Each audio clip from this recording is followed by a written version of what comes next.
We can create amazing businesses. We can serve the world. That part, I wouldn't say it's easy, but the next level of that is actually you still being around 5, 10, 15, in my case, 20 plus years. You have to design certain systems to stay in the game. You have to. Folks can come in and create a YouTube video a day. Folks can do a blog post a day.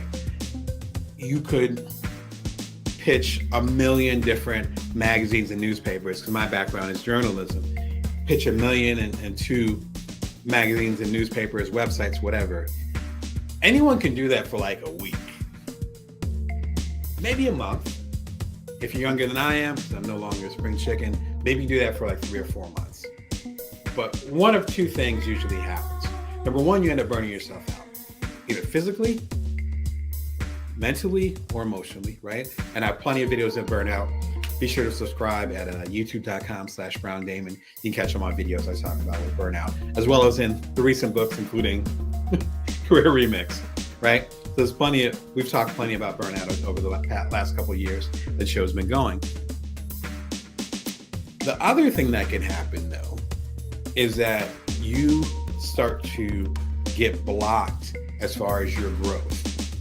What I mean by that is you don't have time to reflect. You're so busy on the Ferris wheel that you're not Ferris wheel, hamster wheel. Ferris wheels are fine. Hamster wheels are not good because you're not going anywhere. It's a difference between running a business and working on the business of your business. Those are two separate things. Running a business, a lot of us can do that. A lot of us do that now. A lot of us do that fine. Working on the business of your business, that's what I specialize in as a coach. What is your system? How are you organizing things? What's your strategy? You have to think bigger than the next hustle, because hustling is not going to make it. I think it was Robert Greene, ironically, in a short that I saw over the past year or two. Shout out to him. He has a fabulous YouTube channel. Excuse me. He has a fabulous YouTube channel. But he's the author of 48 Laws of Power, which I know I have a few of his books somewhere up here. Mastery is one of my favorite ones, but 48 Laws of Power is like the one. And he has a YouTube channel now. And he was talking about that, where people in your 20s, and if you're lucky in your 30s, you can get by on good looks, or at least youth. You can push yourself way too hard because you have the youthful energy and body, you have the stamina. And you're able to get away with things because, you know, if you're in your 20s, no offense to you if you are, there's not that expectation that you know what you're doing. When you get closer to my age, then it's like there's that expectation. And when you get to your 30s, definitely in your 40s, it's like, all right, you can't just skate by anymore. And those issues and those flaws with how you're doing things start to come up. I know that I pushed myself too hard. I was way too aggressive with things. Sometimes I just skated by. That wasn't so much the case. I was usually working too hard, but I definitely had my moments where I was skating by and it's like, it's not going to work anymore. I can deal with some of those issues and system issues today. But a lot of those are systemic. They're not just how we are, but it's because we're able to function in a certain way. As a coach, what I'm trying to help myself do and help you do is level up and say, is there a way that I can function better? If you start to function better and your systems get better, as far as your business, as far as your health, all those little details, as far as how you manage your relationships, you will get more profitable. So I'm going to recommend some books. There are 4 of them that I think are excellent in starting the new year. And more importantly, they will help you think about the systems as far as how you bring money in, how you show up in your business, and how you can have a business like myself that's still running years, even months are fine. You might be at that point, you're like, I just want to go another month.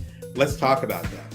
But months, years, in my case, decades into the future. So let's get into it. All right. First book, Everything is Figure Outable by Marie Forleo. I just reorganized my office and I cannot find her copy, but she sent me a signed copy and I got a chance to interview her.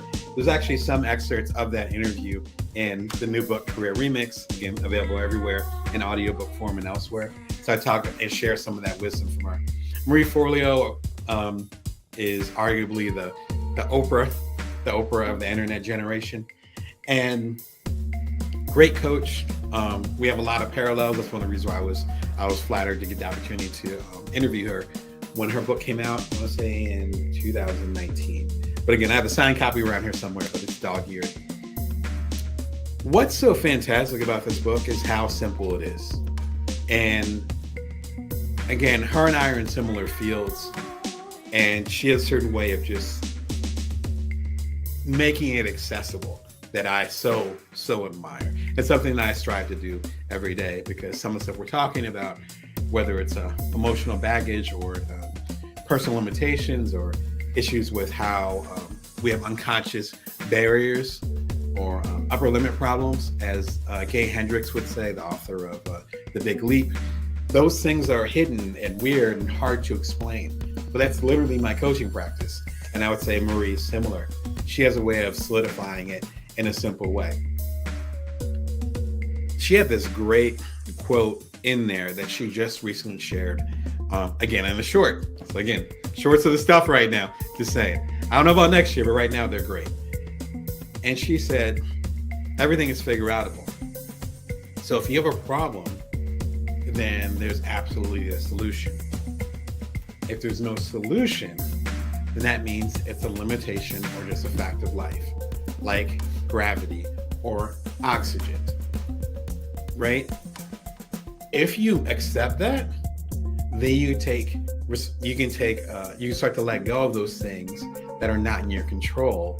You can take responsibility for the things that are. In other words, to quote Seth Godin, it puts us on the hook, but it also takes us off the hook of all those things that I can't control, and get personal for it that I can't control. Excuse me. For instance, my sinuses and my allergies are bothering me today. I've taken allergy meds and all that stuff. It's a limitation.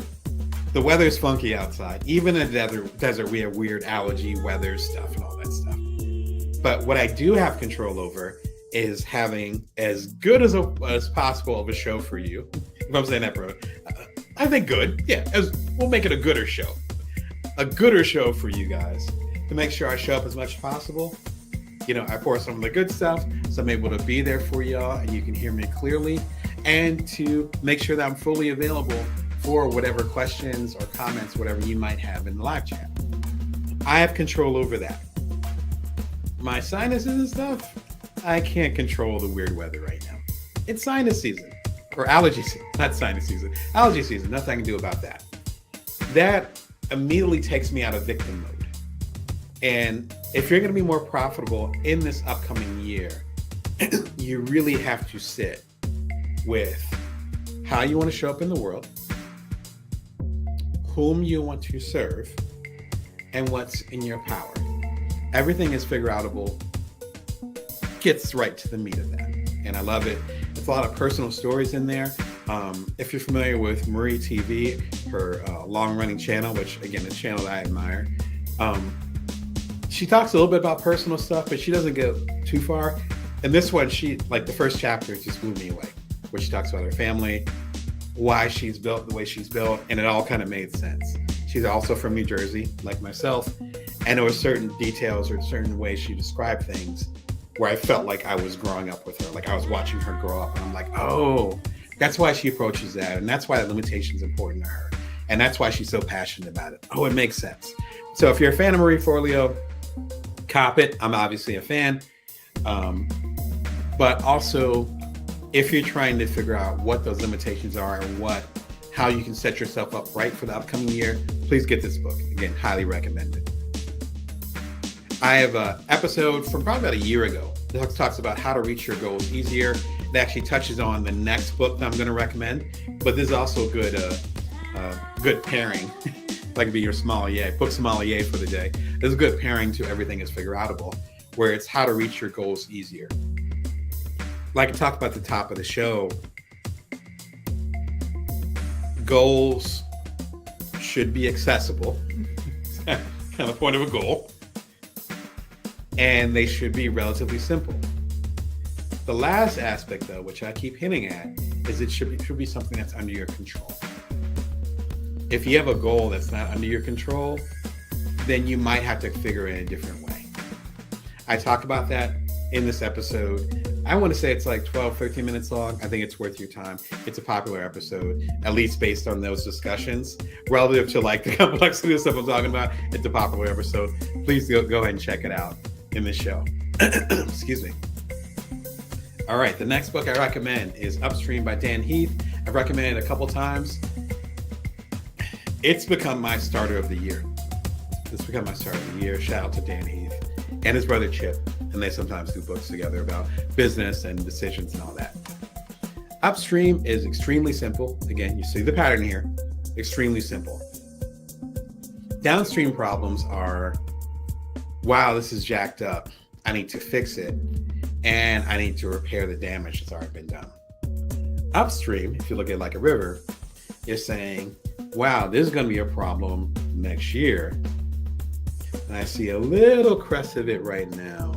Let me go ahead and work on it before it becomes a bigger problem, or worse, it becomes such a problem that it ends my business, or ends up hurting my customers, or ends up hurting my profit, which is the focus of the talk today. Fantastic book. I don't know why I said she. He gives so many different examples of upstream thinking. One of the challenges with upstream thinking, which is why it's important to talk about things now as far as how you want the new year to be, it's extremely important to work on it not under the guise of pressure. I talked about that at the top of the show, where I like to get to the airport early.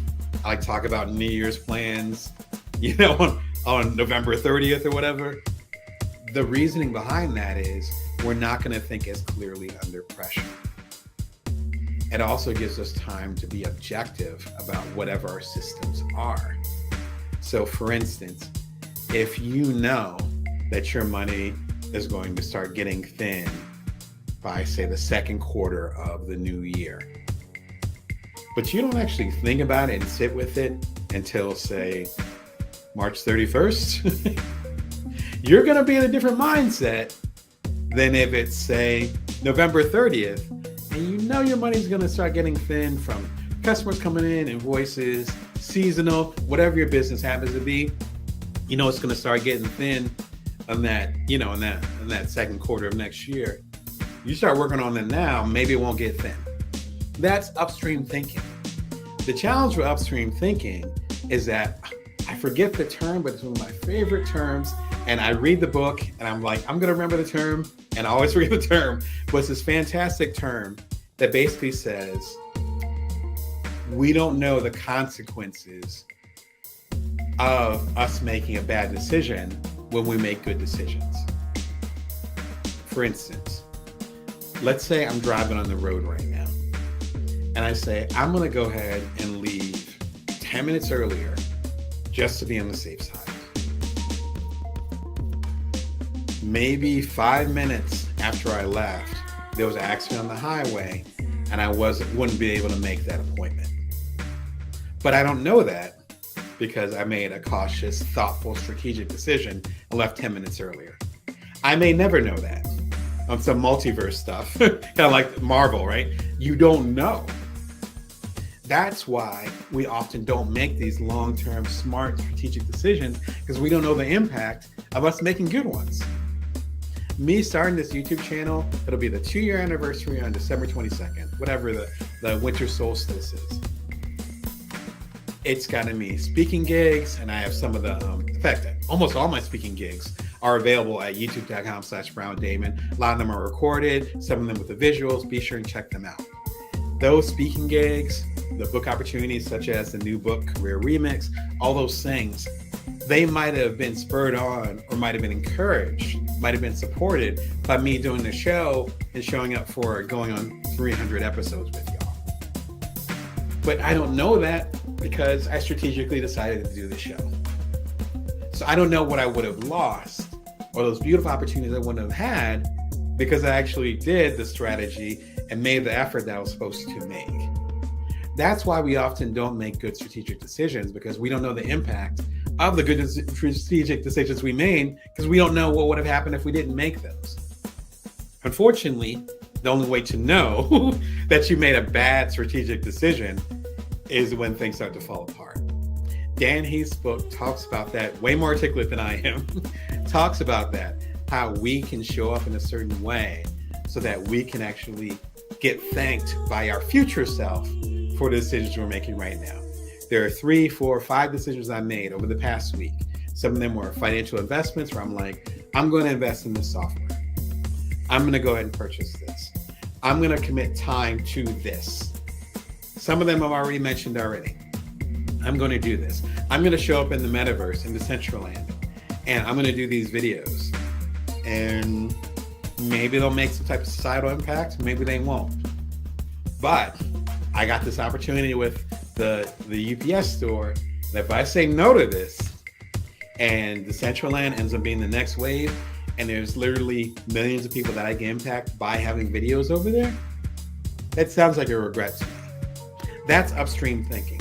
Taking enough of a risk to bet on your future self and to protect your future self, rather than saying, I'm going to stick with what I'm doing because this is what I know. And then before you know it, to use an analogy, you're up a creek. You know which creek you'd be up. Highly recommend the book. This one ties right into it. It's one of my favorite episodes of this new season. I want to say this episode came out maybe like a month or 2 ago. One of my favorite episodes. I've shared it with most of my coaching clients. If you all are watching right now, please, if I didn't share it with you, please watch this one. I love this, love this, love this. Plan versus strategy, why a plan is not enough. A plan is not a strategy.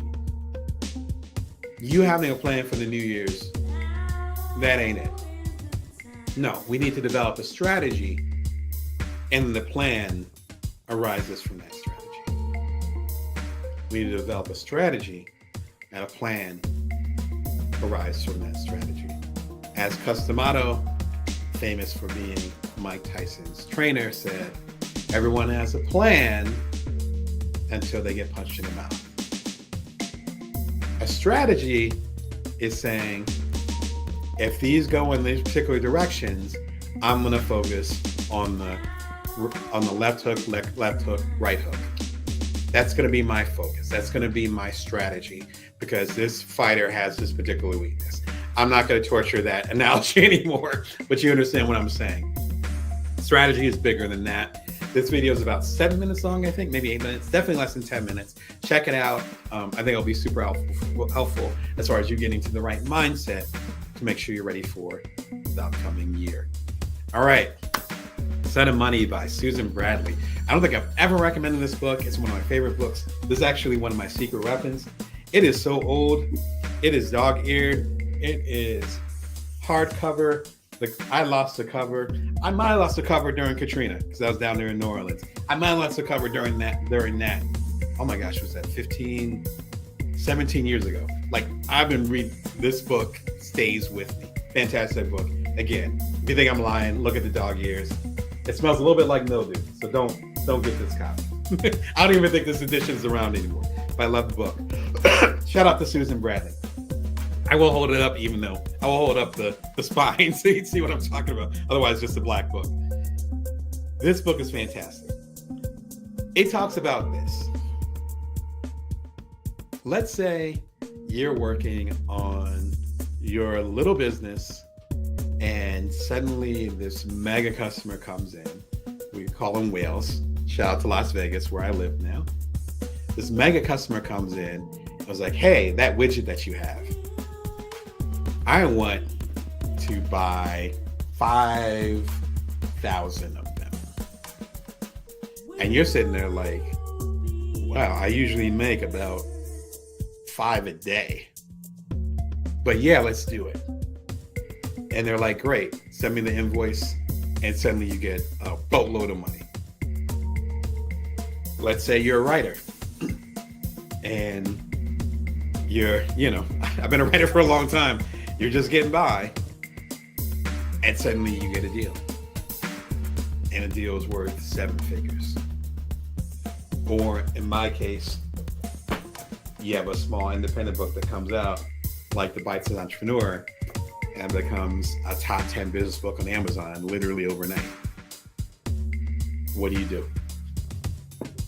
Sun and Money talks about what happens when you get a different echelon of money coming in. This book is important for several different reasons, but I'm going to outline two. The first is that we're often prepared for failure. We are prepared to go get the day job. We're prepared to pull out a credit card if you end up being that desperate. We're prepared to have things fall apart and not be sure what to do with it. But as I've said, as Stephen Pressfield, shout out to him, the author of the War of Art, as Seth Godin has said, shout out to him, he's a mentor of mine, as all these other people before me and me have said, we often don't prepare for success. We're actually more afraid of success than failure. Because failure just means we gotta go back to the shit that we knew before. Success, though, means we need to level up. I'm thinking about a million different public speakers that I admire. Shout out to Jim Rohn, all these folks that have talked about that helped groom me to get to that level, to say, no, I'm not afraid of failure, I'm afraid of success. Even for us, those of us who are dreaming about having our big payday this upcoming new year. Okay, so let's say you get $1 million deal. How much do you have to pay in taxes? Is it 47%? Is it 35%? Is it 60%? Is there a way you can offset that? What would you actually spend the money on? Would you spend the money at all? What parts of your systems, go back to the widget idea, which part of your systems need to be upgraded so that you can handle that 5,000 widget order when you're used to doing 5? I was talking to some folks recently, in fact, a relative of mine, and I was talking about how I'm ready for these next levels of my speaking gigs. I'm ready for the next level of this TV show. I'm ready for the next level of a lot of different things. And all those things are into place. Some of them required financial investment. Some of them required emotional investment. Some of them required me sitting down, literally sitting down, grabbing a journal and writing down what I want that vision to be. So if I go from being a 5-figure speaker, which is what I am right now as far as a keynote speaker, so I get 5 figures for public speaking, and then something happens and suddenly I become a 6-figure public speaker, which some of those folks are my friends and colleagues. So I already know it's possible. It's tangible. I'm like, oh, I see them. I see what they do. I already have systems in place that are ready. I got books in the closet. I got my suits ready, or at least my blazers. I don't wear suits. I got all the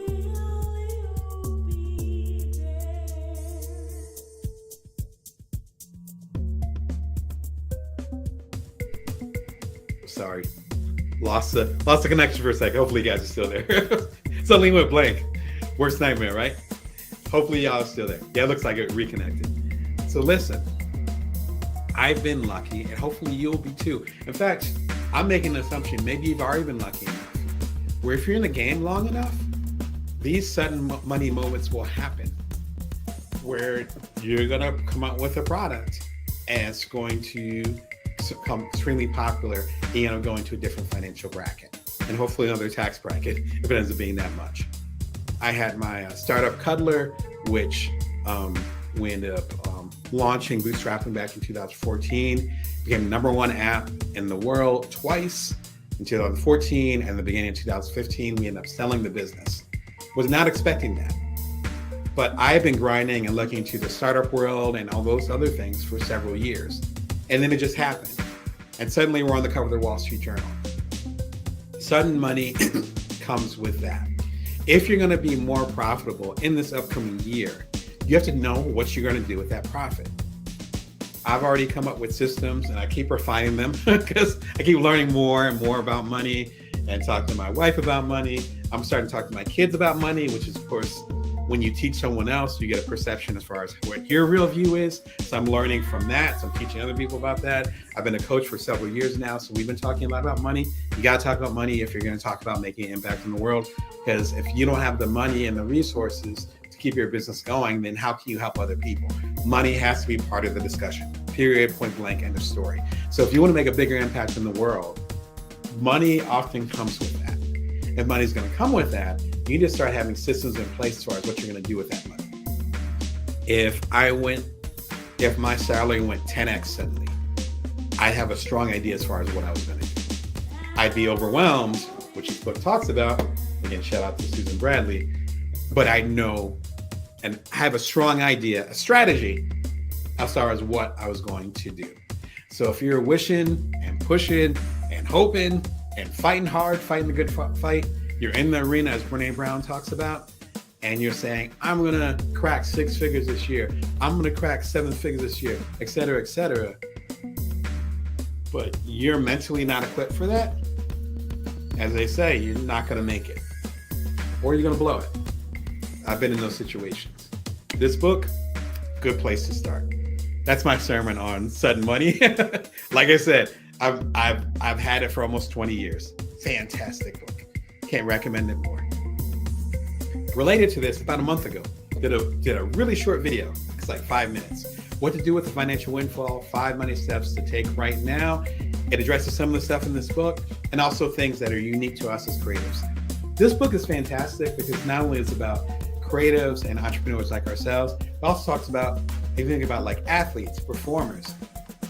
One quick sidebar on that, and I talk about that in the financial windfall video. Be sure and check it out. If you're making these aspirations, please check out this video. It's like probably the most important one on this list. With the work that a lot of the people that I coach, and perhaps a lot of the work that you do, we tend to get paid in erratic ways, right? So one of my books could sell extremely well. It's usually in 6-month patterns with traditional publishing. So for the first half of such and such year, my book might sell extremely well. And then that second half of the year might sell okay. And then that next half of the year, next 6 months, it might sell great again. I might do a TED Talk and my books and everything. I have t-shirts. This is a Built From Now t-shirt available at damonbrown.net. And my mug, the Bring Your Worth mug and so forth, they might start flying off the shelves because I just did a TED Talk. And then I don't do a TED Talk for a couple years. Suddenly they slow down. Our money is funny and it's cyclical, but we don't actually know the cycle, right? People talk about seasonal money. A lot of us don't have seasonal money. It ends up being cyclical money, but we don't know what the cycle is. We can't necessarily predict it.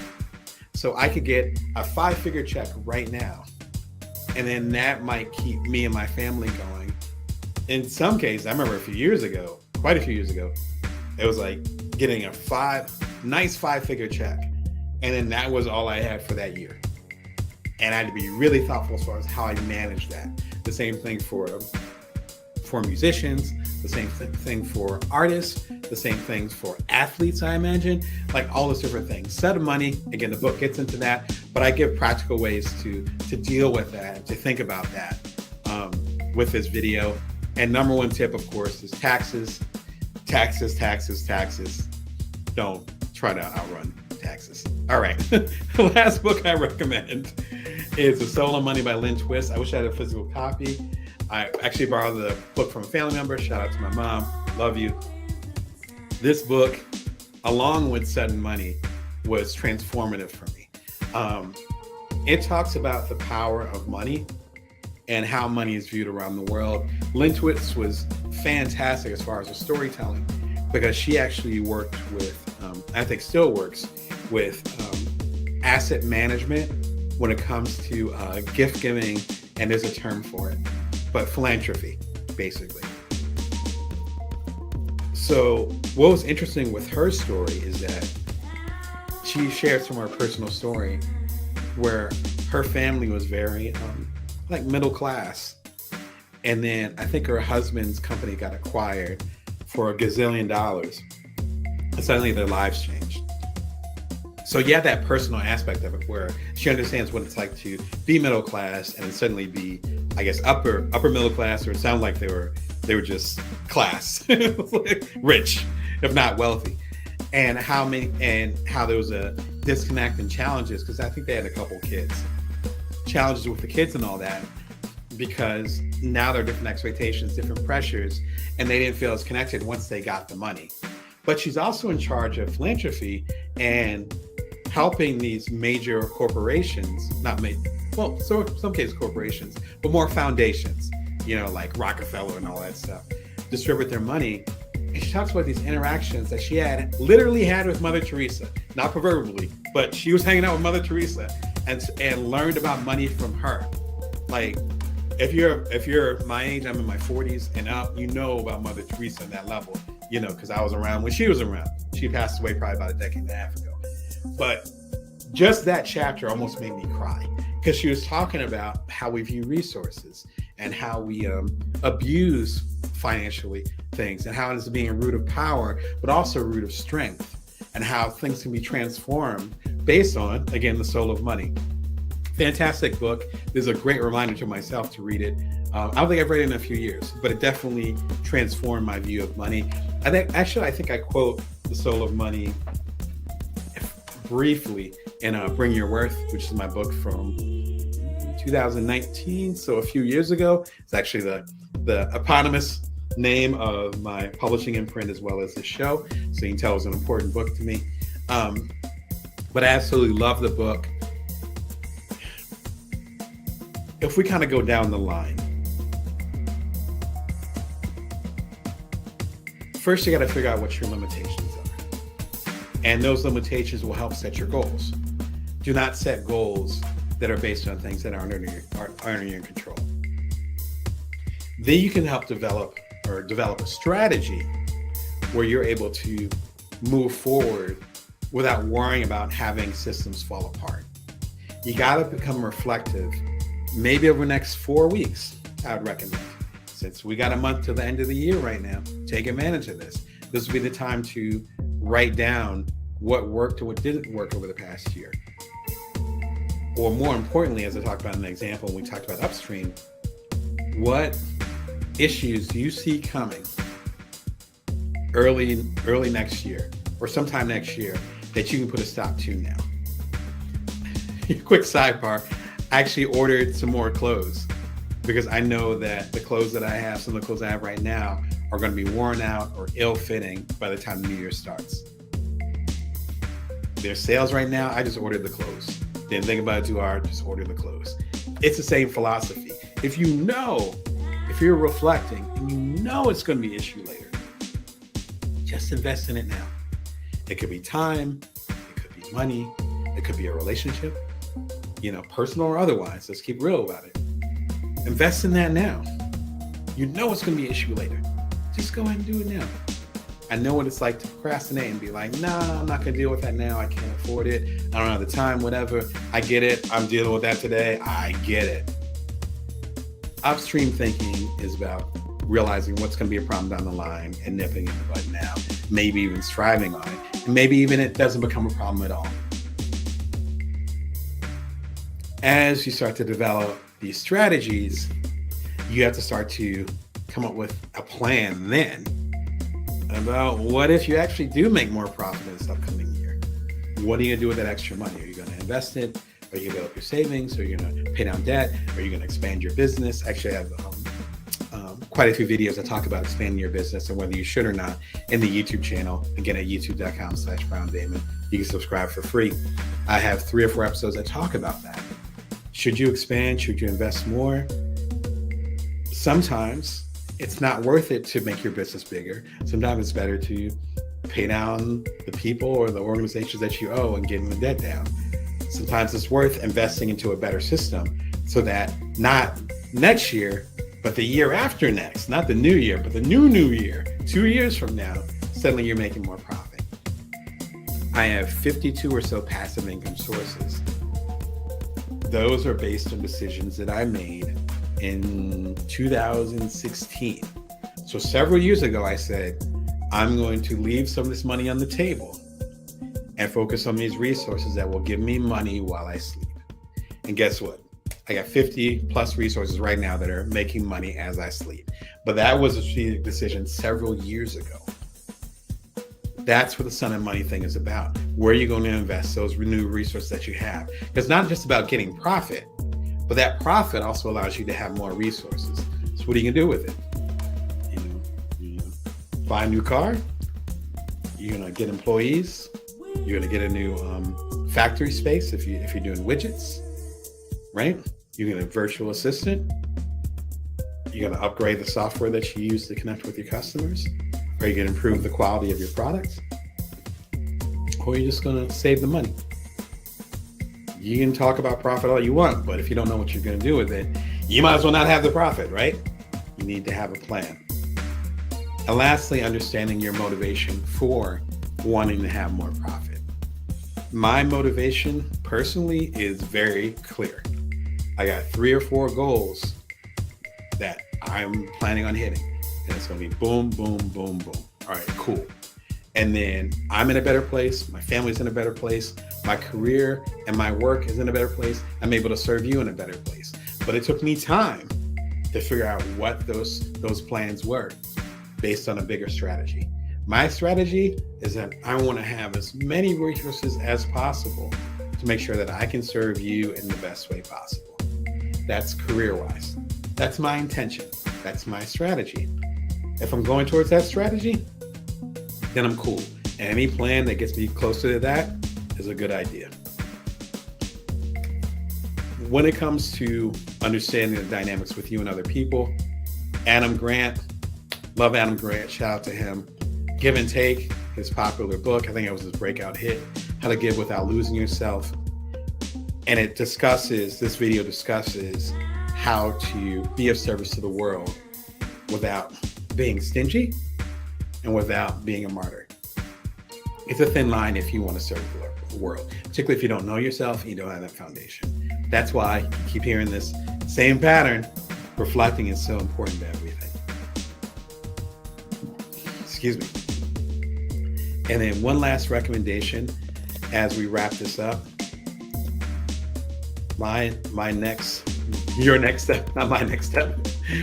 step should be to go deeper after the show. Be sure to check out my playlist. Start Passive Income Now. It's, I want to say 18 videos, dozen and a half. Let's say dozen and a half videos that talk about the stuff I'm talking about here. Passive income has been, and it still is, one of the couple of goals that I have every new year, and increasing it, focusing on it, building it up more.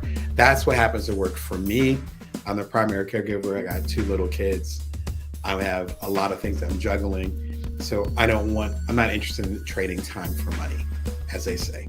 I don't want to get paid for this because I'm showing up in a certain way. And then that ends up being the main thing that I'm doing. I want to create things that build upon themselves and continue to serve you. And in that sense, I continue to get more resources so I can serve you even more. This will get you on the path to that. So anyway, this is quite a show today, a little bit longer than usual. So hopefully it was of service to y'all. Again, it's the Bring You Where show, coming to you every Monday, Wednesday, and Friday, 11:30 a.m. Pacific Standard Time, Vegas time. You subscribe for free. 271 episodes and about 200 shorts. So many shorts that are for your enjoyment. It's all free. Subscribe. It lets me know that you guys are feeling the content. It also adds support, because if you subscribe, then it's going to get the attention, quite literally, of other people who are similar to you, who are trying to catch this wave and feel the vibe, whatever 90s word you want to use, right? Because I'm a hip cat like that. And the new book is Career Remix, Get the Gig You Want, based on the skills you've got. And yeah, and Career Remix. Oh, and it looks like we got a comment in here. I don't think it's showing up on the show, unfortunately, but it's Anna that's saying, they're asking what passive income is. I can take a moment for that if y'all want to roll with it. Passive income is you creating or building or making something once, and then you getting paid for it potentially forever.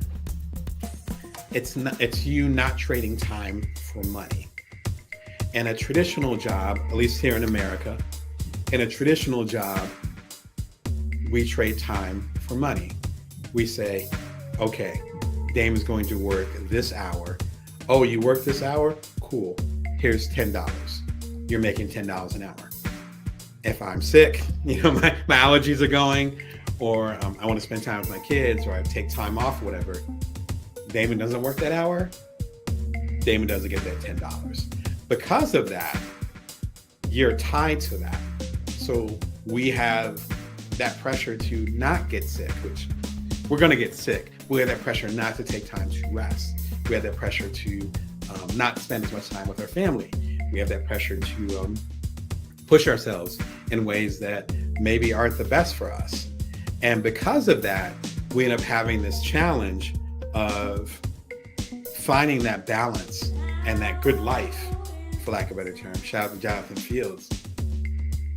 Finding that good life, but we're in the constraints where it's like, I need to pay for this house. I need to pay for my car note. I need to pay for my kids. I need to pay for, supporting my wife and all that stuff. And I only can do that by spending this hour in this job that I don't have that time to do, or I don't have the energy to do. So I'm going to make that sacrifice. Passive income is very different because it actually puts you in the space of saying, I'm going to bust my behind to create this thing. I'm going to create a book. I spent a year on this book. I'm going to spend a year on this book. I'm going to put it out into the world, give it to you, right? I'm going to give it to you. And then you're going to say, thank you, Damon. I love the book. Here's $20 for the book. It's somewhere in that range. That's happening literally right now as we're talking, constantly. I have 26 books. So that's half of the passive income streams I was talking about. So with all those, there are books from literally years ago. Bring Your Worth, on down. I see a lot of them over my head over here. All these books are mine over here. All those books, they're giving royalties over the years. Some of them are 15 to 20 years old. I'm not exaggerating. That's passive income. Passive income is the YouTube show, where as the YouTube show grows, then I'll start getting paid for folks viewing the show, even though it'll be free to you. That's passive income. Those types of structures allow you to make strategic decisions. So some of the income I have coming in for this upcoming year, I don't have to worry about as much because there's already a little bit of padding there with the 52, I want to say 51, 52 passive income streams I have. So some of them were small, super tiny, a dime here, a dime there. Some of them are big. Some of them have given me 4-figure checks in a month. That's part of the flow. But that takes the pressure off of me of having to do things so aggressively, and that's what makes it so interesting. Yeah, so thank you, Anna, for your comment. I'm sorry it didn't appear on the screen, but much love to you, and hopefully it gives you insight as far as what passive income is. If you have more questions about it, be sure and check out the passive income playlist. I keep pointing to right here. It's actually below me on the screen. Click on there. It's about, like I said, 18 or so videos. We also have a book that I was going to talk about in the upcoming weeks. We're called The Passive Writer, 5 Steps to Getting Money in Your Sleep. It's actually focused on writers. It's with my colleague, Jeanette Hurt. We did it a few years ago. It's still pretty popular. And it's focused, of course, on journalism and other things because it's about writing as well as with authorship. But it also applies a lot of the principles I'm talking about right here and a lot of principles I talk about in the playlist. So yeah, but thanks again for the question, Anna. And I hope that gets you on your journey. If there's any support I can give otherwise, please let me know. But I think this video series is a good place to start. Be sure to subscribe so you won't miss any stuff. I actually have some stuff coming up on passive income this coming month. So Anna, you read my mind. Yeah, hopefully passive income will be part of your energy this upcoming year. New year is upon us. You might be watching this in end of 2022, but the stuff that I'm talking about right now, the stuff that we're going to talk about, is I welcome your comments, can apply to every single year. This is what we call evergreen content in the journalism world. Last week, and if you go to youtube.com/BrownDamon, you'll go ahead and find a link on there. In fact, I'll throw out the link in a second as far as all the live shows. In fact, if you give me just one moment, I will do that right now. We'll just do it live. I think this is pretty important if we're going to have an ongoing conversation to, you know what I mean, to better understand how we can make the most of our year. So let me go ahead and grab the link for y'all so you know what's happening. All right. Thank you for your patience. All right. So this playlist that just popped up, this is the playlist is. I had to think about how many playlists there were. The playlist is a list of all the live sessions from the past 2 years. There's about 52. So if you do the math, it's basically a live session every other week because I come through on Wednesdays. The last live session that we had was talking about how to build more profit in 2023 in this upcoming year. If you click on the playlist right here, you'll see this one. It'll be very meta because we're actually doing a live show right now. Then the one from exactly a week ago, when I was in the same seat, was actually about how to make more profit in 2023. Now, one of the things that we need to do if we are going to make more profit is to actually understand what the system is with our business. And so we talked about that a lot last week, about having more profit in your business. I think my brain is just waking up because it was easier just to put the link in there. That's what we talked about last week, more profit in 2023. Go back and check it out. We actually had some really good comments coming from y'all, and it being this great conversation about passive income. That's why I love having a live show. So feel free to bring in your comments, but it being a great breakout session, essentially, at the end of last week's episode, which ended up bringing up all this good stuff that hopefully helps you guys get to the next level. Shout out to Anna out there. So listen, if you're going to go ahead and have more profit in 2023, I talked about having the right mindset for that. I talked about a lot of books that talk about money. I talked about strategies, things that you can do. Once you have your mindset though, okay, I got the right mindset. What exactly am I going to do?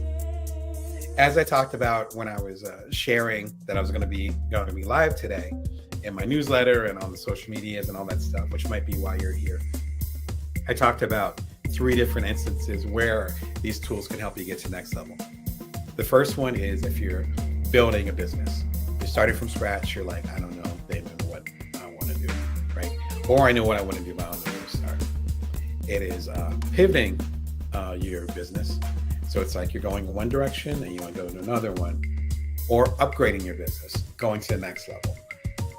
There's certain work that I do, including this show, where this upcoming year, I'm like, these are the investments, these are the tools I'm going to use. These are the resources I'm going to add to the pot because I'm going to double down on this. This show is one of the things I'm doubling down on. Only got 3 things. And I'm like, okay, I'm going to double down on these 3 things.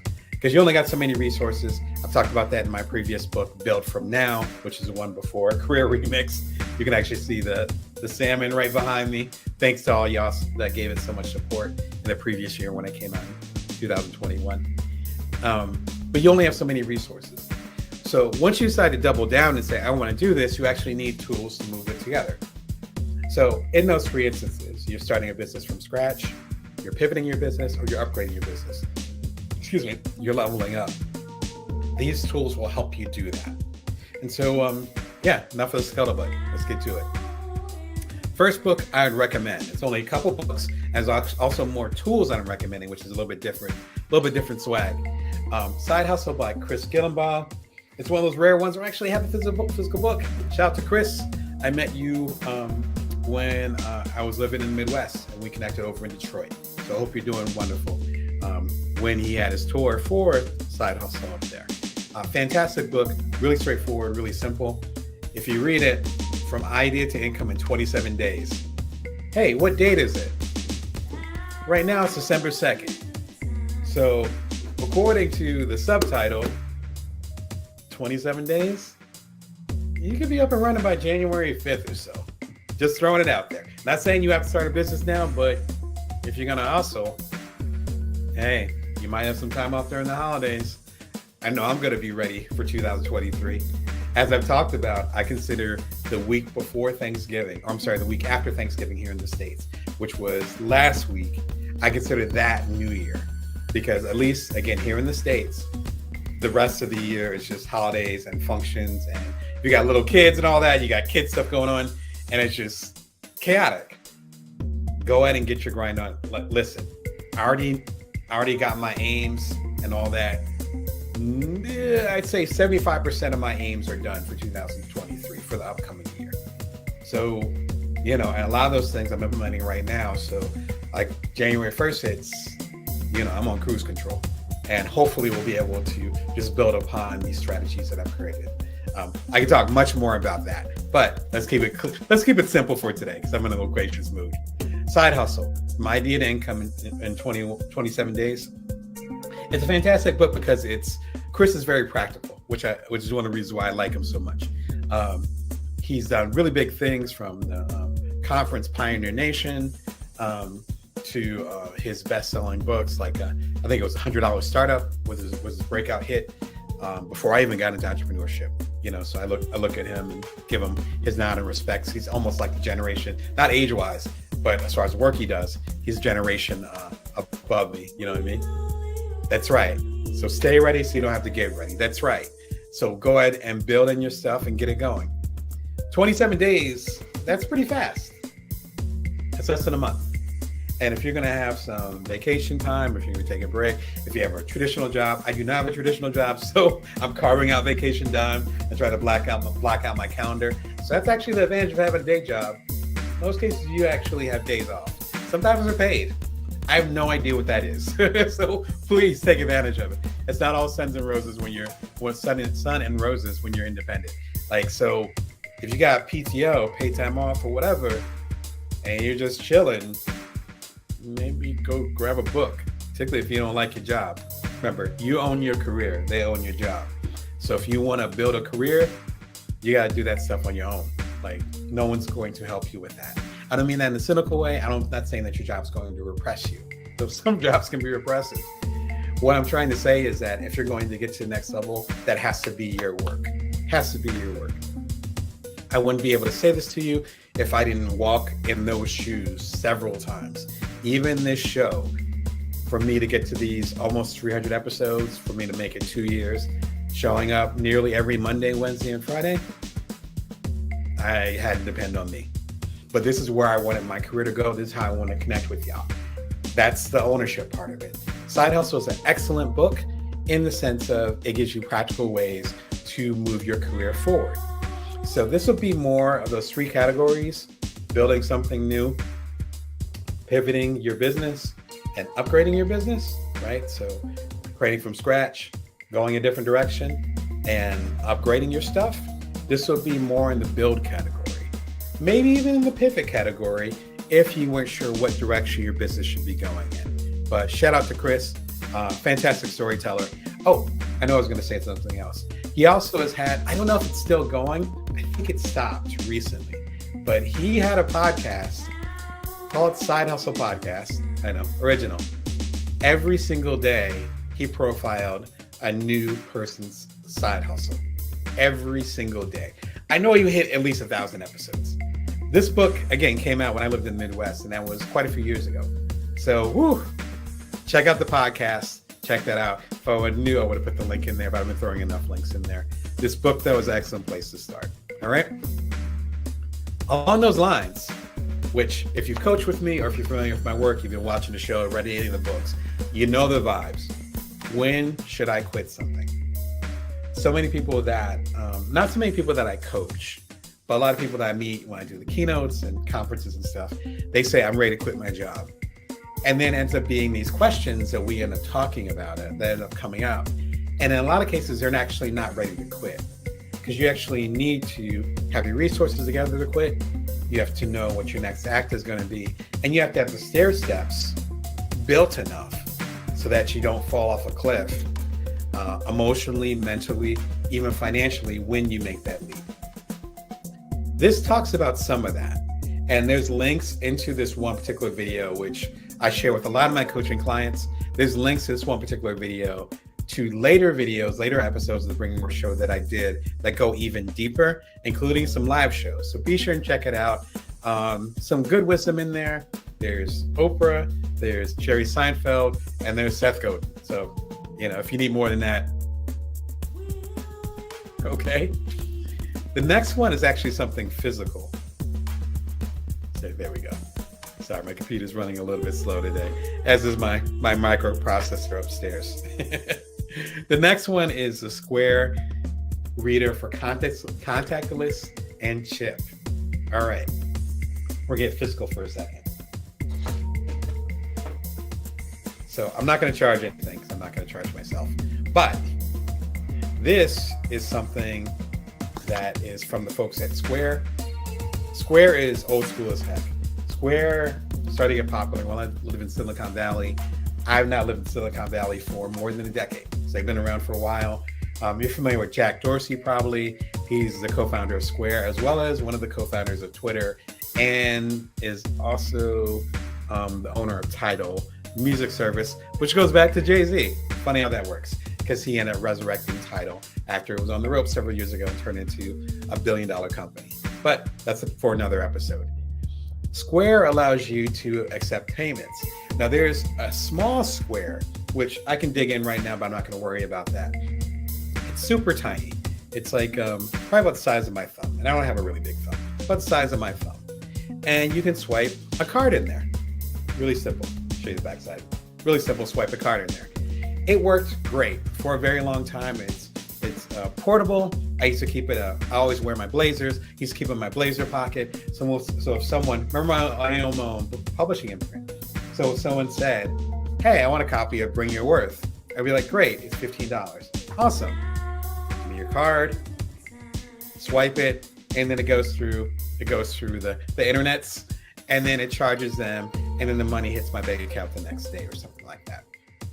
That worked fine, literally for a decade and a half. Until recently, and I'm not going to show you my card for security reasons, but recently we started getting two different things going on. The first one is the chip. So you'll see a little chip in your credit card, right? Particularly if you have a credit card over the last few years.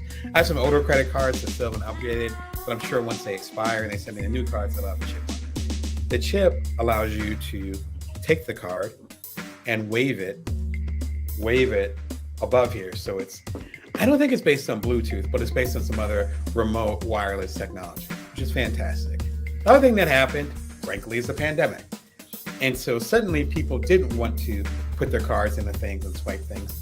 Now you have to remember, when you're watching this in the future, if you go back to 2020, particularly March of 2020, when the pandemic really hit the entire world, even though it was affecting my Asian brothers and sisters months earlier, but it really started impacting the entire world around March, April 2020.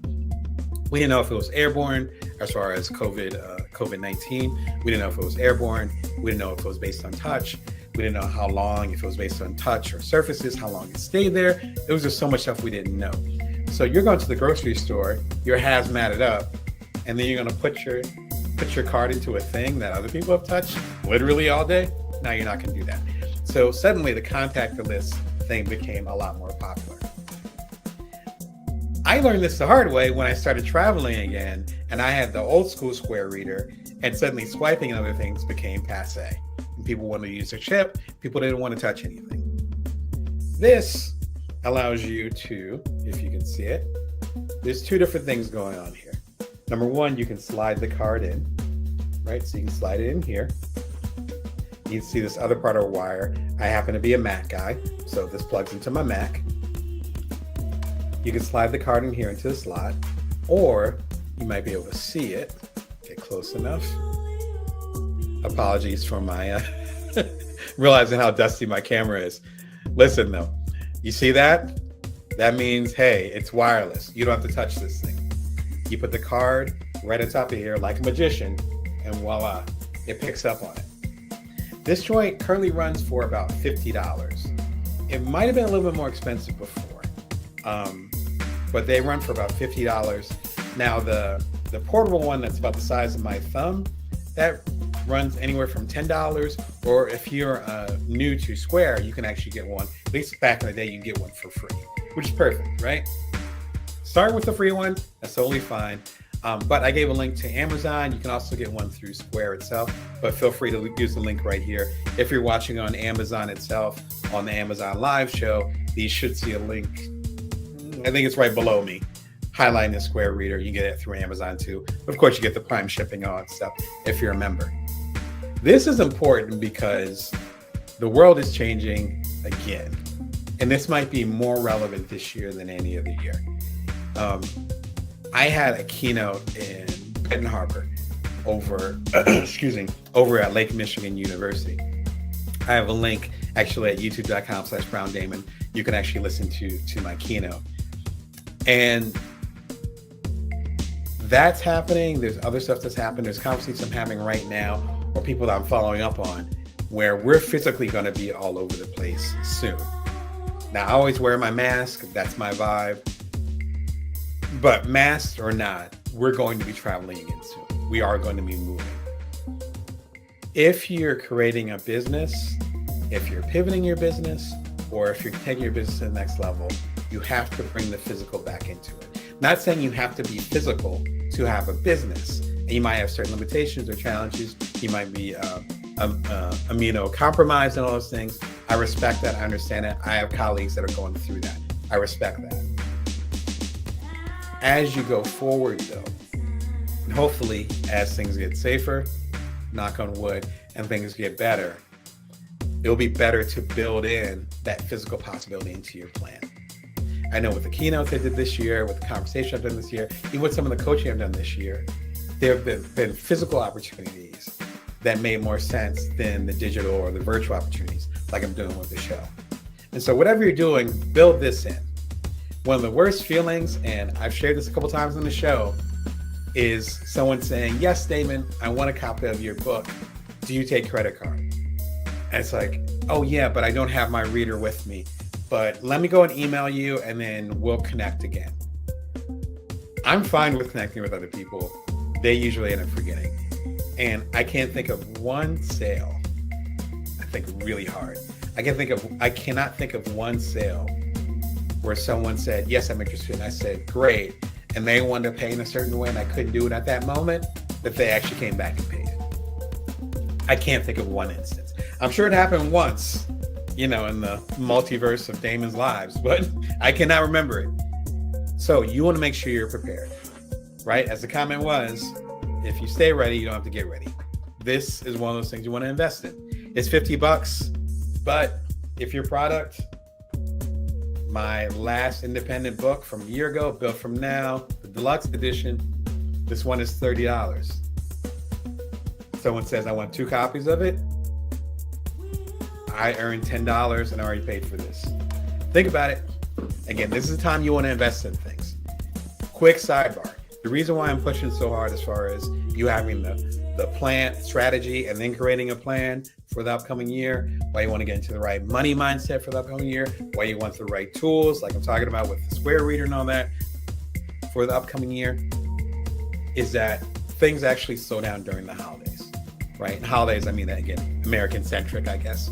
But during the holidays we have here in America and in some of the places worldwide. I know in India we have holidays. I know there's holidays over in other countries too. So respect to them. What better time is there to get your shit together? I can't think of one. Because people are taking longer to email back. Phone calls are being unanswered until the next day. You can see the pace slowing down. This is time to build a foundation because Jan 1, you're going to be wanting to go.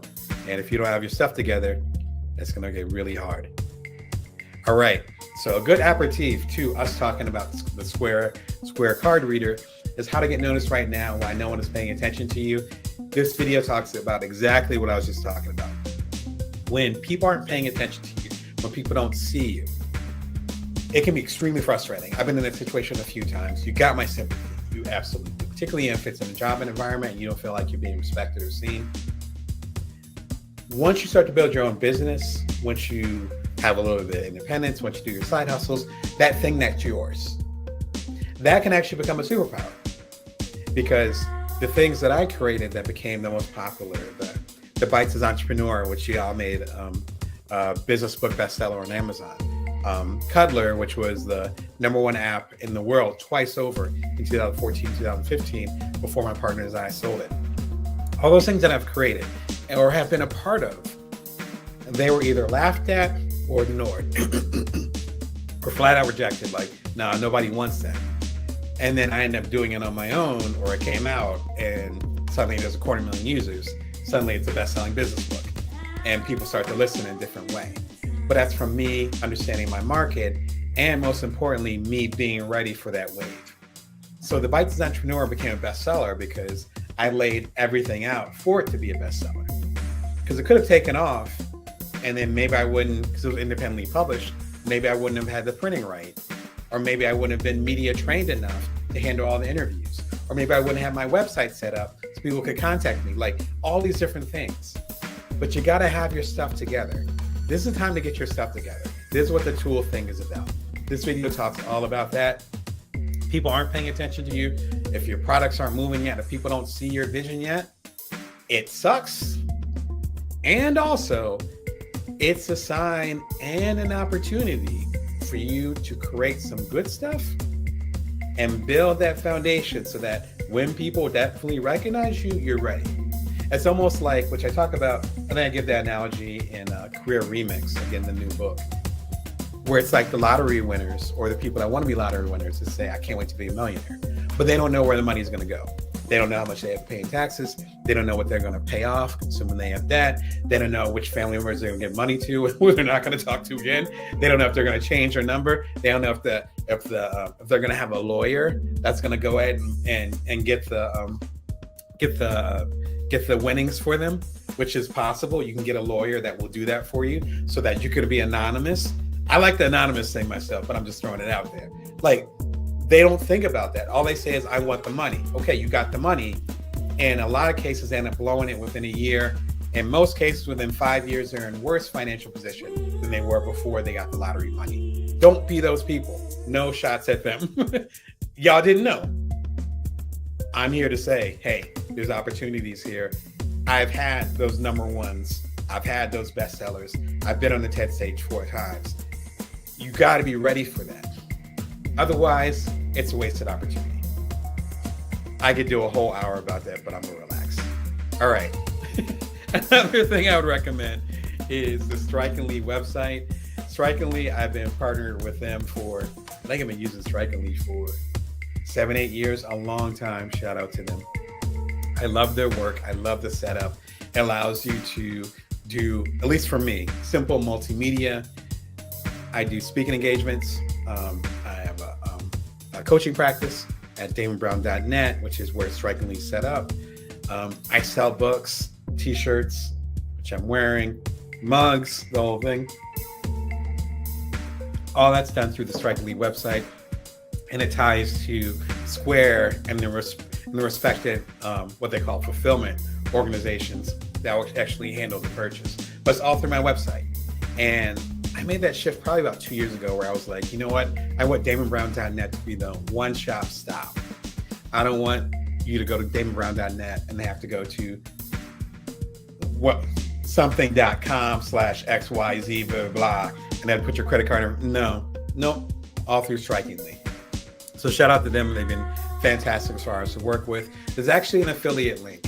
So I will get a little bit, and then I believe that you will get your first couple of months free, I think. Something like that. But be sure and check them out. I love the work that they do. So again, it's been great. There's all other options like Wix, which is WIX. There's, is it Squarespace? Squarespace is another option too. Strikingly works well for me, especially since I used to be a programmer. Excuse me. I knew several programming languages. Past tense, because you get rusty if you never use it. But doing all those different types of things. But now I want to focus on other things. So I don't want to do HTML. I don't want to do JavaScript. I love learning. It's just, I'd rather learn about how I can serve y'all. I don't want to learn how to make a paragraph indent on page 8 of my website. Strikingly allows me to avoid all that, but still have it look great. And if there's minor updates I need to do, it's fairly straightforward. I do not need a webmaster. So highly recommend them. This ties into something bigger. one of the scariest things that I saw a few years ago, it's happening less, is me connecting with an entrepreneur, and I get dog-eared, I get bad ears. I start hearing stuff. I'll put it like that. When it's a social thing, particularly people are being social right now, we're coming more out the house, like I said. And someone says, oh yeah, I have a startup or I have a small business. And I'm like, oh, and I get excited because of course this is part of the work that I do. And there are so many of these conversations that I've had and we're excited and all that. I'm like, great, I love check out your website. And they say, well, actually, I have a website. It's facebook.com/blah, blah, blah. And I'm like, no. That's, you don't have a website. No, you don't. No. Twitter.com/Brown Damon is not my website. I left Facebook a long time ago, but Facebook.com/Brown Damon, whatever, that's not my website. Even my LinkedIn, and I love LinkedIn. Excuse me. LinkedIn.com/in/Brown Damon. That ain't my website either. My website is damonbrown.net. I own the domain, so that means the URL, right? So the link, I own that. That's in my name, in my family's name. It's right there. The service, I use Strikingly. They host it. The content, though, is mine. But I'm paying them to just put it on there. But the content is mine. I don't have to worry about Facebook suddenly going black. And then, suddenly I don't have a website. Again, if we go a couple steps back, someone runs into me or someone hears me on my show and it's like, hey, I want 2 copies of Build From Now Deluxe Edition. Remember, it's a salmon, $30 a piece, $60.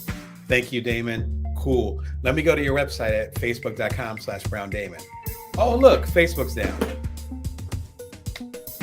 Well, there's that $60. If you want to be in the bigger leagues, if you want to have more profit, which we talked about last week, if you want to up level or level up, I've heard it both ways. We'll call it level up. Shout out to Super Mario Brothers. If you want to level up what you're doing, you need to have the system in place to do so. That means building a business without social media. Now, you might have came this way through LinkedIn, through Twitter, through maybe through Facebook. I'm not on Facebook anymore, but someone else shared it, whatever, which is beautiful. No problem. That's cool. But a lot of y'all are coming through here because of my newsletter at joindamon.me and because of my website at damonbrown.net. You can be watching it live on there. That's a different type of energy. Whatever you build in the upcoming year, do not depend or depend, either way. Tomato. Do not depend on social media. If the Cambridge Analytical stuff a few years ago, if issues with Twitter right now and their leadership, I'll leave it at that. If that doesn't scare you enough, let me just be that final push. Do not start a business and depend solely on social media. I have a YouTube channel, obviously, at youtube.com/Brown Damon. This is the Bring Your Worst show every Monday, Wednesday, and Friday. I have every single episode of this show on my various hard drives. I have copies of the audios from these things at other places other than YouTube. So even for me, even though I consider YouTube a partner, and thank you, YouTube, for the great work and helping me build up this show, I'm not dependent on you either. Whatever you create has to be at least partially independent from social media. If you're building a business, starting something new, if you're pivoting, or if you're upgrading and you're saying, hey, I had 10,000 people that mess with me on Facebook, so that means I have 10,000 customers. That is not true, for many reasons that are much longer than this episode. The key thing is to not assume that if people are following you on social media, that they're actually directly your customers. If someone is coming to damonbrown.net, they are there for me. if someone joins my newsletter at joindamon.me, it's free. It comes out every Wednesday morning at 5:55 a.m. Pacific Standard Time. If someone joins that, they're messing with me. If someone purchases a copy of, again, the new edition of Build From Now through damonbrown.net, and I'm sending them a copy and giving y'all like a signed copy of it, we have a direct connection. The next era of whatever we're doing in business as entrepreneurs, as side hustlers, as creators, as non-entrepreneurs, we're trying to make an impact in the world, it's going to be based on that one-to-one intimacy. It's not going to be based on social media. I've studied social media. Social media is not the wave right now. The wave is to connect with people directly as much as possible. This is part of my way of connecting with you directly now all over the world, literally. It's been fantastic. But I own at least part of this pipeline. Don't give away your power like that. Please watch, out of all of these tools, please watch this episode, Business Without Social Media. Please, please, please. I talk about all the stuff I'm talking about way more articulately and give you an action plan as far as how to build and connect with the audience without relying on the big 3 or 4 social media companies. Please, out of everything I'm saying. My last tool that I recommend for the upcoming year is The Practice by Seth Godin. I've been a mentor or mentee of his, definitely not a mentor, I ain't at that level, but a mentee of his. I took his marketing seminar. I got a chance to ask him a couple questions, which is fantastic. I've been following his work for a while. Seth Godin is excellent as far as getting things to the point and expressing and explaining how we should be service-based, not just based on getting as many resources, financially or otherwise, and squeezing our audiences for that. The practice is just what it says. What is your practice? What is the stuff you can control? I was on some coaching calls over the last month or so, and I was talking to folks, and the main thing we were trying to do was separate what was in our control, what wasn't in our control. We cannot control us getting a publishing deal. We can't control that. I have a decent record. I've done 26 books. Even I can't fly to New York right now and necessarily get a publishing deal and come back home and say, hey, honey, my wife, hey, honey, I got a new book deal. There's no guarantee of that. I got some bestsellers under my belt. I got a TV show. No guarantee of that. But I can show up with y'all every Monday, Wednesday, and Friday. I have control over that. So think about what you can control. This is an excellent thing about that. The practice, of course, leads into having the practice or the habit of showing up regardless of the weather or the timing or how people react to you. 2 Chainz, the rapper, Seth Godin, the Minimal Viable Audience. Excellent place to start. It talks about exactly what I'm talking about right now. Please check it out if you're thinking about starting a business in the upcoming year. Building something once, doing something once, and then getting revenue from it well into the future. And it could be you getting revenue a couple times from it. It could be you getting revenue for the rest of your life. It could be you getting revenue from this one thing well after you're gone. And it goes to your friends, your family, your relatives, whomever is in your will. It could be something that goes forever, ever. Yeah, shout out to Andre 3000. Those could be any type of content or product that continues on.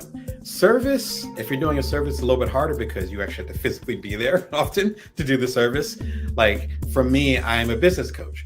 So my business coaching cannot necessarily be passive income in a traditional sense because I do one-on-one business coaching and I'm listening, I'm asking questions, and I'm responding to the things that you're saying. It's kind of hard to do, when you're not there. Now, there are methods to coach people, such as building a TV show where you're able to connect with a bunch of people, but do it in a way where you don't have to be on all the time. Passive income, in its ideal form, gets you away from trading time for money. It gets you away from trading time for money. Now, there's work that I do, even work that I do now, where I show up for a certain period of time and I'm paid for that period of time. I could be super productive, or I could be sort of productive, but get the job done. I'm paid the same amount, right? You want to show up always at your best, let's be clear. But you have your days. But your main thing is you're getting paid to show up in this particular capacity. Passive income ideally is the opposite of that. Passive income is I'm going to create something amazing, ideally amazing. Do my best at creating something And then people, organizations, so groups of people, so let's just say people, will find value of it well into the future. So that literally when I'm taking a nap, when I'm sleeping, when I'm playing with my kids, when I'm spending time with my partner, when I'm out on the road, when I'm traveling, which hopefully I can do some traveling over the holiday season, what have you, those checks are still coming in. I have about 52 or so passive income streams. Some of them are super tiny, like I'm literally talking pennies.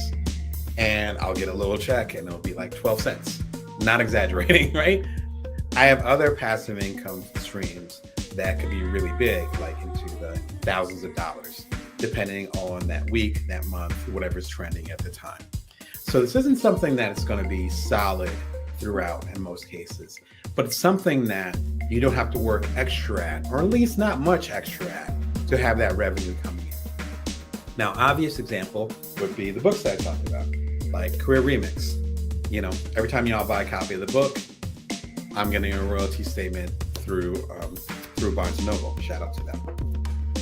Or a more direct passive income stream, if you want to call it that, is Build From Now, which is my book, previous book. This book, it's $30. So when y'all buy a copy of the book from Amazon, from Barnes & Noble, from Bookshop, shout out to them, they're all the indie bookstores, buy a copy from them, then Amazon or whomever will send me a check with my piece of it. Or if you go to damonbrown.net and you want a signed copy of it, you pay me directly $30. I pay for the overhead, ship you for free a copy of the book, and it's signed. That's passive income. I didn't have to track you down and say, hey, buy a copy of this book. Instead, it was like, I like what Damon's saying. I'm going to go buy a copy of the book. And I'm busy, again, let's say playing with my kids. And suddenly I get a notification saying, hey, so-and-so wants a copy of the book. And I'm like, great. The money's going to be transferred right now. And then I'm like, awesome. I'll send you a message and I'll say, hey, I'll send it to the UPS store or whomever. Go ahead and ship it out the next day and you get it a couple days later and hopefully you enjoy it. That's a form of passive income. I have to do a little bit of work, but I'm not getting paid by the hour. It's not trading time for money. I have very, very many videos, very, very many, a lot of videos. I told you I'm tongue-tied today. Many videos that are talking about this. I recommend after you watch this, check out the Start Passive Income Now playlist. I have a dozen videos that talk about this, from how Beyonce uses passive income, to how I've used passive income, to how you can negotiate your contracts in a certain way so that you can actually have more passive income. We're going to get into that actually with the books that we're going to talk about in a moment. But be sure and check it out if you have questions about passive income. I know a couple of weeks ago, shout out to Anna, folks that came onto the show that said, what is passive income? This episode was already planned. It's actually for you, so be sure and stay tuned. All right, so let's get into the books that will help you build your passive income. First thing you got to do, what the heck are you good at? More importantly, forget what you're good at. What do people find value in you doing? What do people find value in you doing? To understand that, you have to start with yourself. I like to talk. I love to listen. I love stories. So my career path as a journalist, as a public speaker, and more recently as a business coach and a TV host where I'm talking to people, 3 times a week. Of course, it makes perfect sense. But that could go back to, both my kids are in elementary school. That could go back, like my mom and my dad could have told me that many, many decades ago when I was their age. They could have said, oh, Damon can sit there and just listen to people all day. And he'll actually be listening to them. It's not like I just want to hear people talk. It's like, I want to hear your stories. And then he'll remember those stories.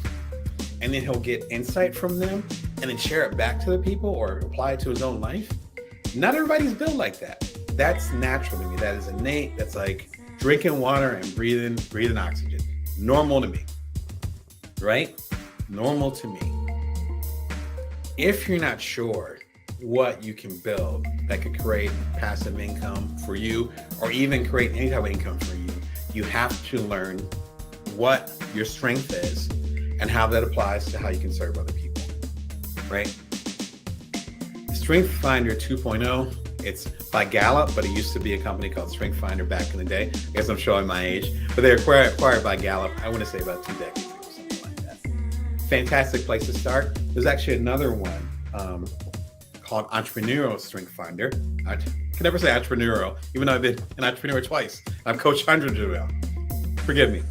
Entrepreneur Strength Finder, which is actually very good. This has a much more narrow focus. Strength Finder 2.0 is way broader, and it might be a better place to start. But if you want to get into entrepreneurship, I recommend this one as well. You can find it in all the book outlets. All the book outlets, leave it at that. All the book outlets, right? But you have to know what your particular strength is.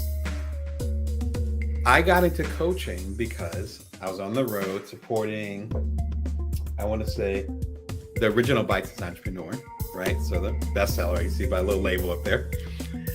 I was on the road supporting this, even overseas. I was down in Bogota. Shout out to Colombia. Hope you are doing better down there. It's been a little crazy. But I think I was down in Bogota. I was somewhere else. I think I was on the East Coast over in the Carolinas. Like, I was all over the place for a good year or so supporting the Bites Entrepreneur. And people kept asking me to go out for coffee and if we could talk. And I was confused. I'm not wearing my ring, but I'm married. So I was like, it's obvious I'm not trying to connect with people. But what they were trying to say was that they wanted to be coached. And that's how I learned I needed to get more into the coaching space, right? And it made perfect sense. Yes, exactly. Thank you, right? So you know what's going on with the Strength Finder. I know you know for sure, And so figuring out what exactly you're good at and what your strength is so important, because then that gets applied. My strength is I love talking to people. I love hearing people. That gets applied into what people are asking for, right? I've had, again, a couple 100,000 of y'all come through to watch the Bring Your Worst show. And I've been doing this for a couple years now, but now y'all are really starting to come through.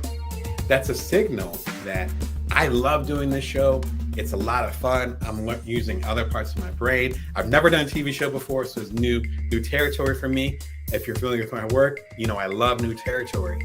But it wouldn't have mattered as much if y'all didn't say, yes, Damon, that's where you need to be. That's how you can serve us the best. During this pandemic era, you're not able to go on the road anymore. Let's connect on TV. This works for us. Y'all are giving me that signal. In a meta way, this show is actually becoming part of my passive income stream, because as more of y'all come through, as more of you have subscribed, please do subscribe if you haven't subscribed already. If you're enjoying the show and you want to support it, you'll get a little notification whenever a new episode comes in. So thank you for the love and support. As more of y'all subscribe and check out the show, it becomes more of a passive income stream for me. But that's a meta version of what I'm talking about. I know one of my strengths is I can talk to you all day, not a problem. And hopefully I'm listening to y'all as well as I'm talking, if not better. And so the episodes that I'm creating are based on feedback that you're actually giving. You guys are actually part of creating the show. But that's a strength of mine, hearing what people are saying and then being able to turn it around and create something better. That's why I've had like the best-selling books, the hit app that was #1 all around the world. That's my process. I talk and then I listen a lot and then I create something based on what I'm hearing. That's a strength of mine. Not everyone has that strength.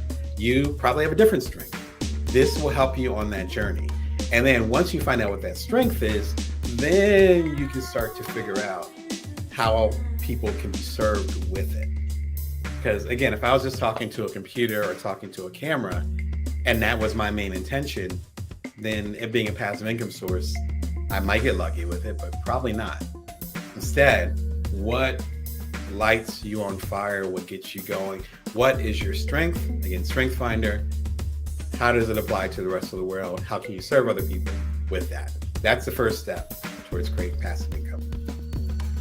A really good companion to this is an interview I did with Jonathan Fields. Shout out to you. Hope you're doing wonderful. He has a book called Sparked. Actually, it's right over my shoulder.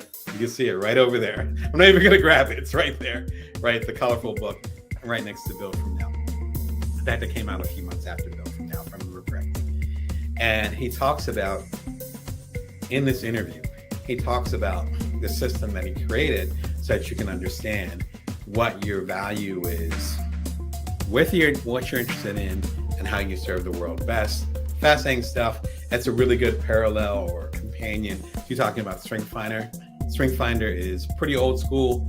This one, I think Spark just came out over the past year. So check it out. I love Jonathan. I love his work, and I can listen to him talk all day. So it was one of the few episodes of the Bring Your More show where I was actually interviewing people, because usually I'm the one being interviewed and I'm sharing it to y'all. This was different. I was actually interviewing Jonathan. It was a fun episode to do. Again, shout out to Jonathan. Thank you for spending the time with me, and thank you for giving some good insight to the audience. All right, the next one is a whopper. I love it, love it, love it. Value-Based Fees by Alan Weiss. What you get is determined by what you negotiate. I don't know who said that. It could have been Alan Weiss, but someone said that. And I think about that all the time. It's not based on your value. It's not always based on your relationship. It's not based on your skill level. It's not based on even what you're giving. It's based on what you're able to share with the person who's making the decision, writing the check, buying or getting your services. I look at it as a partnership. Talk about that in Bring Your Worth. That's tenet number 3 on the back. Everything is a partnership. If you view everything as a partnership, then you realize that back and forth isn't a matter of someone winning, but instead, both of you getting the worth that you deserve. You getting the worth, in some cases financially, that you deserve. And the other person or the organization getting the services that they need to get to the next level. In my case, it's business coaching, it's consulting, it's editorial, whether it's writing or other types of editorial work, and it's public speaking. Those are kind of my 4 areas. And every negotiation, every discussion, from me talking to the biggest newspapers and magazines in the world to me chatting with an upstart entrepreneur who has 2 little kids at home, who's trying to get their stuff off the ground. It's all the same. How am I showing up and how am I serving this other person? But for me to serve them effectively, I also need the resources to do that. I remember talking to a colleague many, many years ago, and they were insistent on doing their services for free. But they were also complaining that they were burning out and they weren't sure how they could sustain themselves. For me, and we had a tough conversation, they decided to go in a different direction, which sounds like you're doing all right now. So blessings to them. For me, I never want to have that discussion with a colleague or anybody else. And it's not from a place of shame at all. It's more from a place of whatever work I'm doing, whether it's the hourly work, which again, I do some hourly work, so there's nothing wrong with that, to the passive income that I create. Whatever I'm putting out there, if it's not actually sustaining me, then there's something off with the resources and the pricing I make. And it might be the audience I'm speaking with. It might be the time that I put into it versus what I'm getting paid for it. Or I've found that this is the most common thing. I'm afraid that if I charge what I actually need, that I'm not going to get any business. Alan's work gets to the heart of this. He's a generation or 2 older than me, so I'm guessing he's in his 80s. I've talked with him very briefly online. When I did a column about him on Inc. magazine, and he actually corrected me on a couple of things, which is fantastic. He definitely has that kind of intense, clear personality where he's like, no, this is what I'm worth. This is what I'm about. Let's go. Right? And that's why I mentioned he's an older gentleman, because, you know, he's got a few decades on me, and I can see, I'm like, yeah, just like I might have more insight than the average teenager, right? Because I've been in the game enough. I'm like, no, this is what I'm about, right? The show isn't about anything else but this, that clarity. He has that clarity. It comes through in this book. This book is probably about 3, 4, 5. Oh my gosh. I keep doing years. Probably like 6 years old, 7 years old. No, actually older than that. Yeah, I got some stories behind this book. And for the sake of time, I'm going to skip that story because I can tell stories all day. I'm definitely in that mood. The short version of it is that this book is ridiculously expensive. This book, no matter which format you get it in, is going to be about $50 to $60. But wait, there's more. When I was in the situation I was in, I was negotiating something. I went and bought this book because I negotiated, and I am positive I was able to at least 3 or 4x what I negotiated. And it was a big check. So it wasn't, it wasn't me going, oh, I'm going to get $100. Let me try to get 400. It was like, no, this was a multiple. It was nice money. And obviously, that automatically paid for all that good stuff, right? Yes, absolutely. It is absolutely worth rereading. And in fact, now that I'm bringing it up on the show, and thank you for that suggestion, I will read it too. It is a fantastic book. It is relatively short, but it is dense, as we say in the publishing world. So I want to say the book is like probably the size of Bring Your Work. It's pretty small. I have it on Kindle, but I needed that book right away. And sure enough, I think there might have been a sale. I think I might have paid $40 for it instead of $60. I got some type of discount, and I was like, oh my gosh. And I was watching my money at the time too. And I was like, all right, if I'm negotiating this, I think it was 5-figure. If I'm negotiating this 5-figure deal,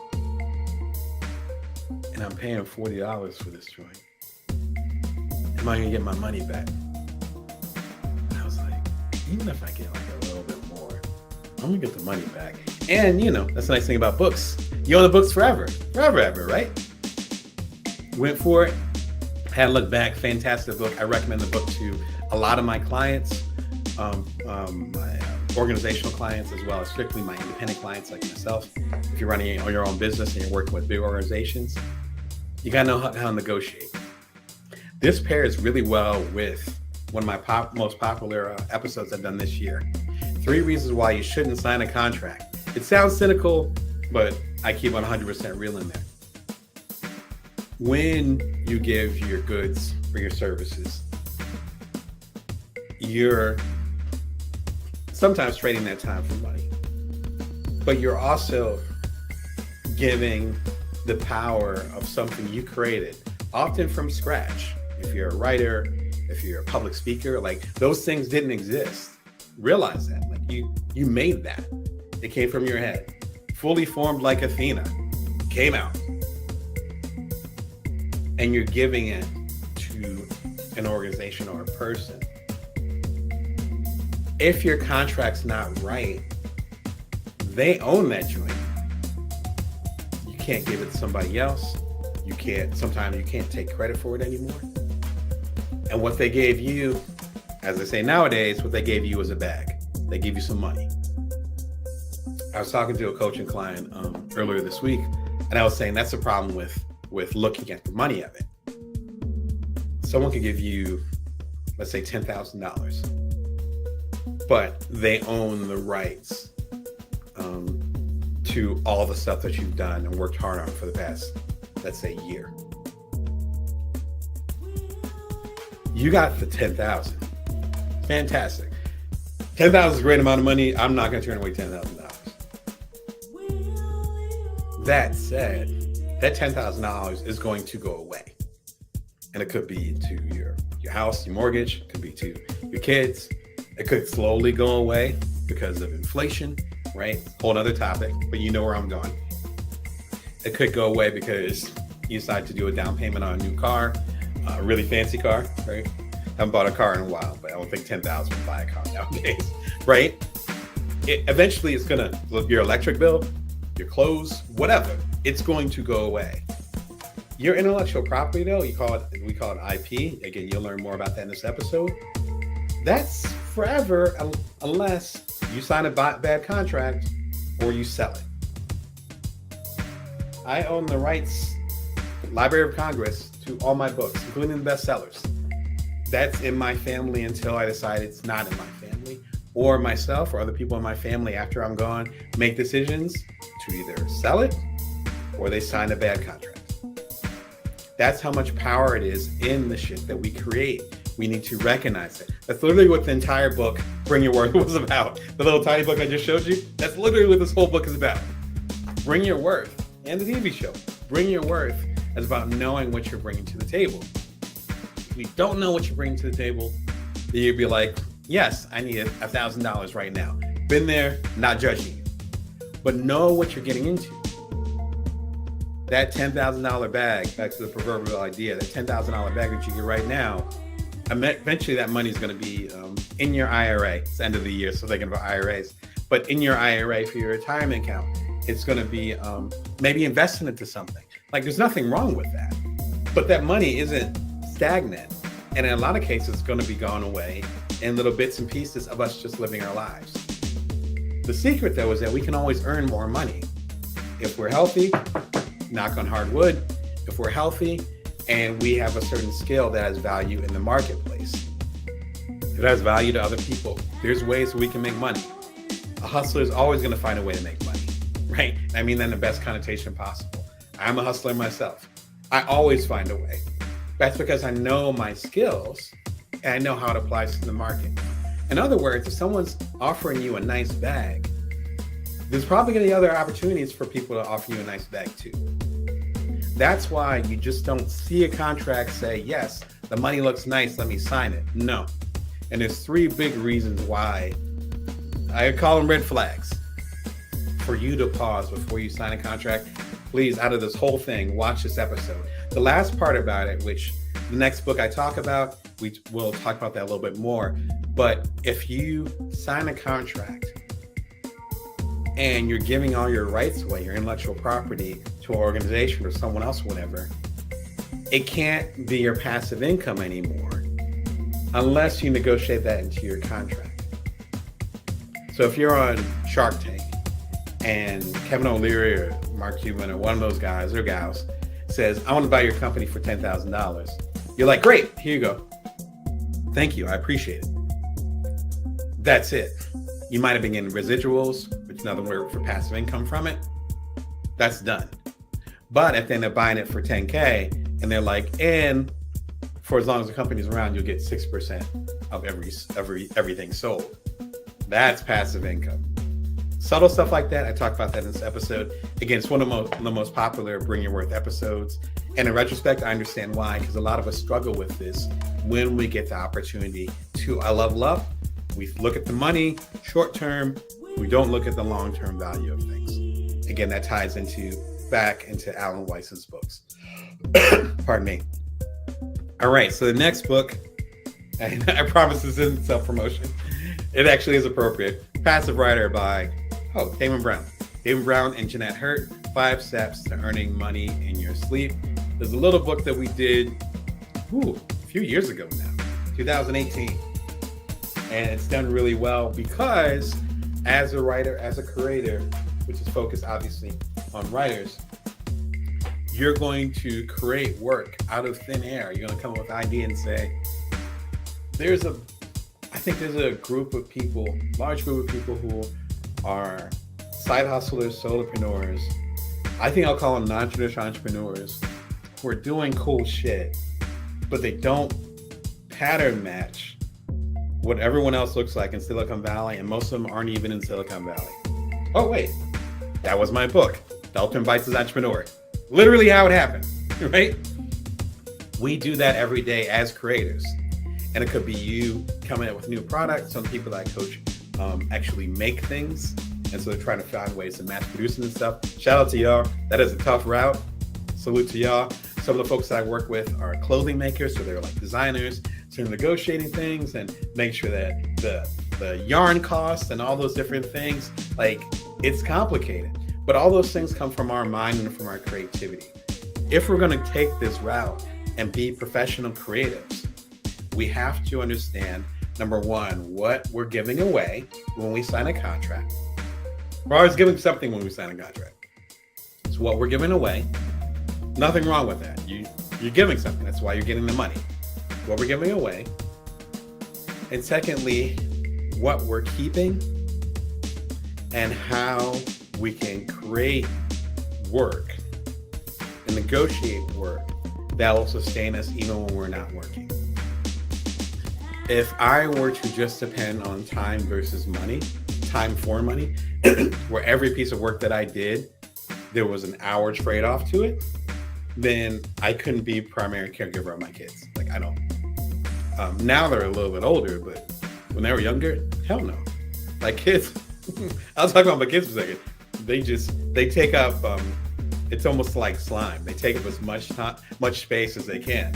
It's like water. Like, you ever try to put water in a corner? No, it spreads across. That's the way that kids are.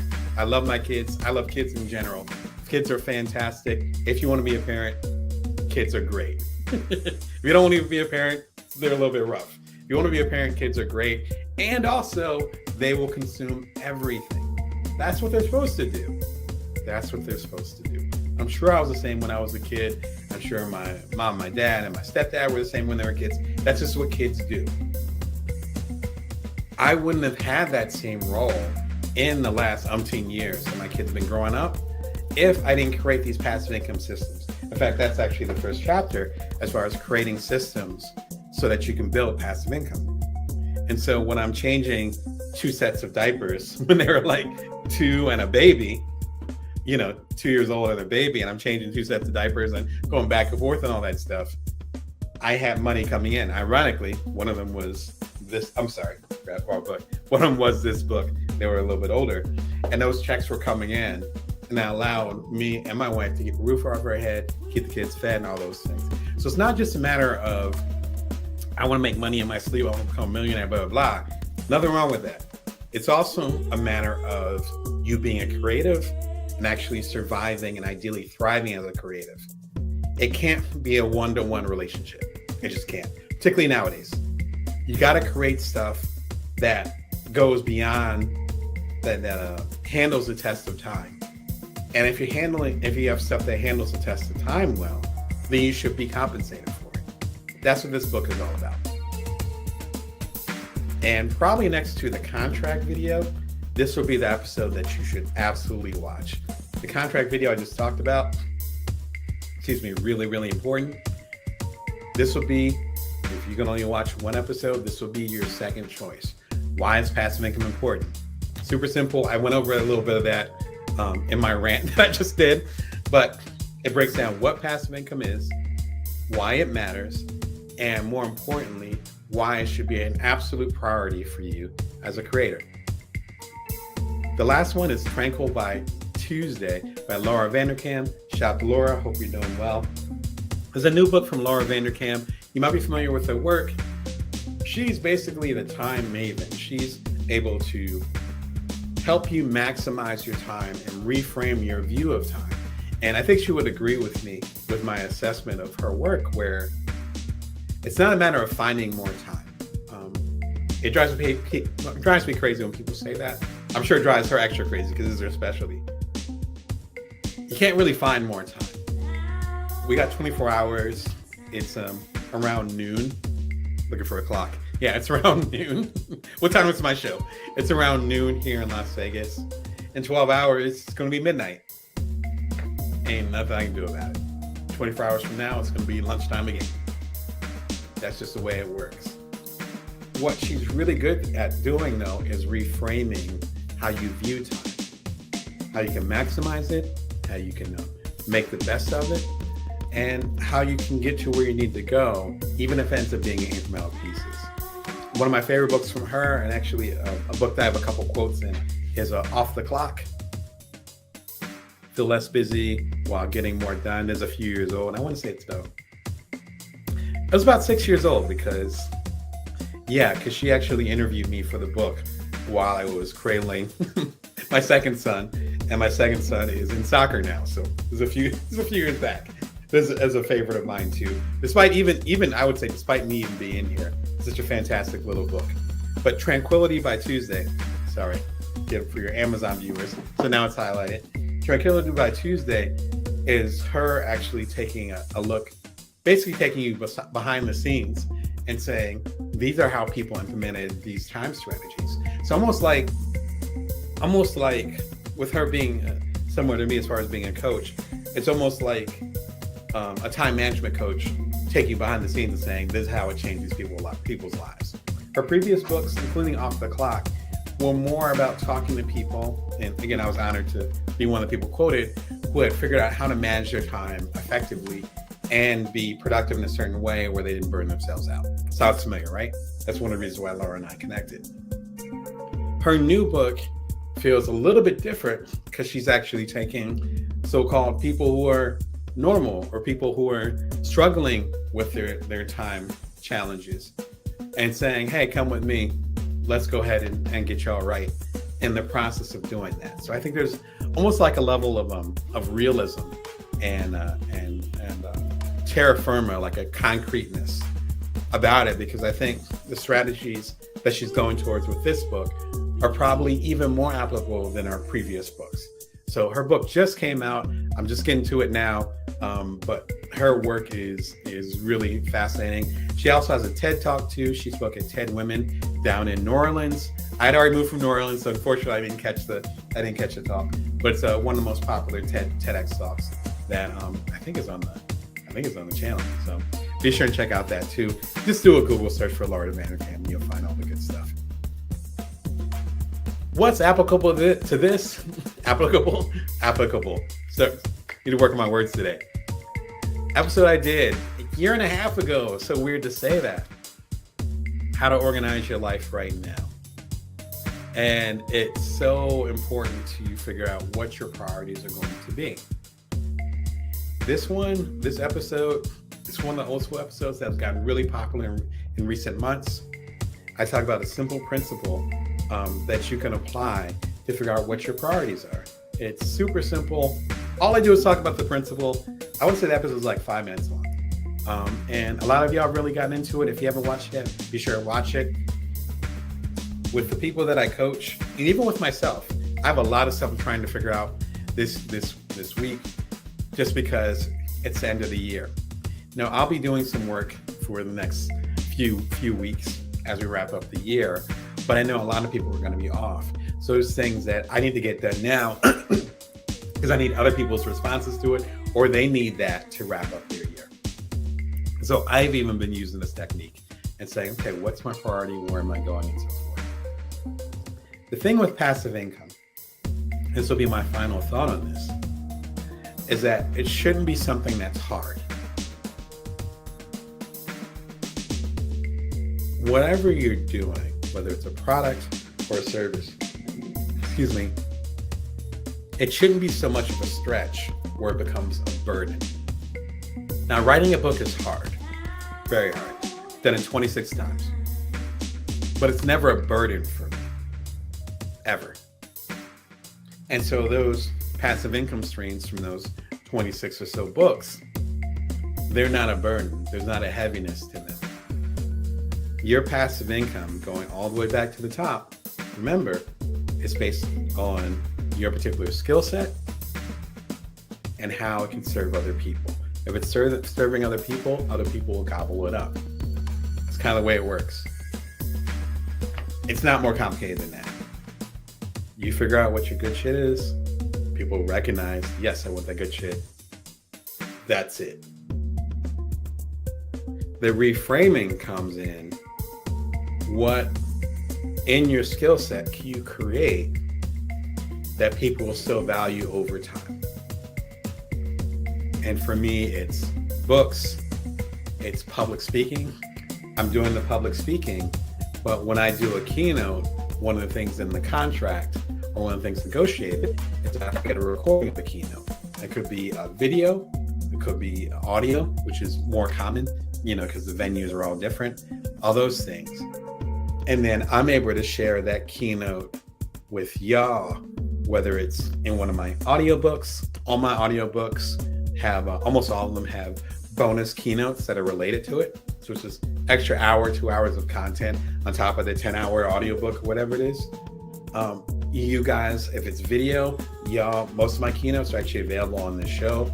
at youtube.com/Brown Damon. You subscribe for free. Definitely subscribe if you're feeling the content and you want to support. That becomes part of my passive income strategy. So as they say, I got the bag for the keynote. Thank you. Thank you very much. But then that keynote that's recorded becomes passive income through the audiobooks, which I get royalties from. And it becomes content for this show that you guys enjoy, which I also get passive income from. So I do that keynote once, work my behind off for it, but then I'm getting paid for it over and over again. And in some cases, the bag that I got from the actual keynote pales compared to the money that I got from the passive income streams over the years from that same keynote I did for that organization or that group. That's the way that you have to start to strategize things if you want to make money, solid money as a creator, particularly if you don't want to do the time traded for money. Organizing your life matters because I knew even before my kids were born, when my wife and I were even talking about having kids, I know that as soon as my kids come, they're going to be the main priority. And it's not going to be traveling. It's not going to be my career. It's not going to be all this, partying with my friends. I love partying with my friends. None of that. They were going to be overshadowed by that. Luckily, I knew myself well enough, way back to the Strength Finder, I knew myself well enough to know that I'd be dedicated to my role as being a parent, and in a relationship that I have with my wife, I wanted to be the primary caregiver. That's what a primary caregiver does, in my opinion. Knowing that, I knew eventually I had to set up things that allow revenue to come in so I can help take care of my family and keep my career on track, because my kids will not always be little. So it's like, how am I going to make sure that my career is sharp for those 18 years, maybe more, for those 18 years that it takes to get those kids to where they need to be? Passive income was part of that discussion. As soon as my second kid came, passive income became the priority. And there's some lean moments, I would even say years, leading up to where I am now. But now I'm getting to the point where, again, I have 52 passive income streams. So with all those different streams, suddenly the basement, the minimum pay that's coming in is a lot higher than it was when I was just dependent on the time being traded for money. That's why you have to organize your life in a certain way, because when you organize your life and understand what your priority is, you could have kids and your priority could be your career. No judgment from me, whatever. But you have to know that. Because if you know that, then you can design passive income and other strategies I talk about on the show all the time based on where you are. For me, I want to hang out with my kids as much as possible, even when they sometimes don't want me to. Passive income is not an option for me. It is a necessity. It has to happen. It's important for you to know all your different options, though, so you can create the best life that you can create. Right? So we're talking about passive income for beginners 2023. I think this is going to be the last live show, at least for this year. So blessings to y'all. Whatever you're celebrating, I got family that's celebrating like 6 different things. So whatever holiday, whatever part of the world you're celebrating, hope you have safe celebrations. If you missed part of this program, or if you missed part of this program, or if you want to catch up on the 2 most recent lives, we talked about the most profit, maximizing profit in 2023, and how to build your business 2023. This one about passive income is the last of the trifecta to end the year. You can watch all of them for free at youtube.com/that thing down there, which is the playlist. YouTube does that. There's nothing I can do about that. But I hope you enjoyed the programming. Hope it gets you to the next level. And again, the new book is Career Remix. I got so many books out today. Career Remix, get the gig you want based on the skills you've got. Much love to all of y'all. Have a wonderful holiday season and a good break and all that good stuff. And remember that you can always bring your worth and that you can always build from now. Take care and